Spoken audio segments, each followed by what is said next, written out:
des langues africaines.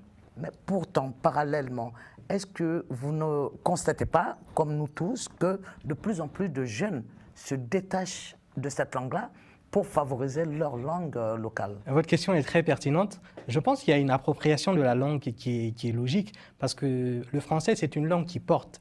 Et comme je le dis, il ne faut pas forcément voir la langue comme une langue étrangère, une langue coloniale, une langue qui nous a dominés, mais il faut aussi voir en quoi la langue est importante. Quand vous prenez par exemple des écrivains comme Amadou Kourouma, il écrit de telle manière qu'on a l'impression qu'il s'approprie la langue et qu'il la rend d'une certaine manière autre. Et quand on lit par exemple... Il a localisé son français. Exact, malinkisé ou Malinkisé, oui, okay. Voilà. Et pour faire un néologisme. Et quand vous prenez par exemple Monet Nembo qui écrit aussi d'une manière sublime, même quand on voit des écrivains de littérature française, on ne voit pas ces styles, ces manières de s'approprier. Et pour en revenir aux langues locales, c'est vrai que oui, on a aussi une envie aussi de voir les langues locales émerger.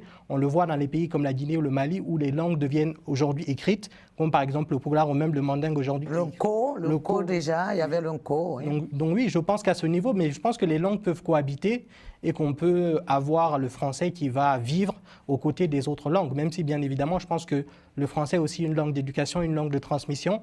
Et pour être une langue de transmission, je pense que oui, le français pourra continuer à avoir de beaux jours devant lui. Pardon. Voilà, mais est-ce que nous pouvons un peu parler le français tel que parlé dans nos pays? Moi, par exemple, dans mon pays, pour dire je m'en vais, on dira je suis parti.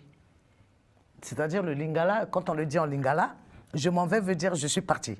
Et on a tendance à le traduire comme ça, à le dire comme ça. Et donc les non-lingalophones ne comprennent pas qu'il y ait quelqu'un qui est en face de vous et qui dit je suis parti. Est-ce qu'il y a des mots comme ça qu'on retrouve par rapport à la connotation locale, à la compréhension locale de l'Afrique, de la langue locale, et qu'il y ait des traductions littérales comme ça qui feront que l'autre ne comprenne pas, mais que vous, Guinéens équatoriaux, puissiez vous comprendre? Oui, Monsieur Thiam parlait du phénomène de l'appropriation des langues. Il faudrait vraiment que les linguistes se penchent sur ces questions pour décortiquer, pour analyser le phénomène de l'appropriation des langues. Dans notre pays, nous sommes vraiment un laboratoire de ce qu'il faut appeler le multilinguisme. C'est-à-dire que nous sommes hispanophones, nous nous sommes appropriés le français.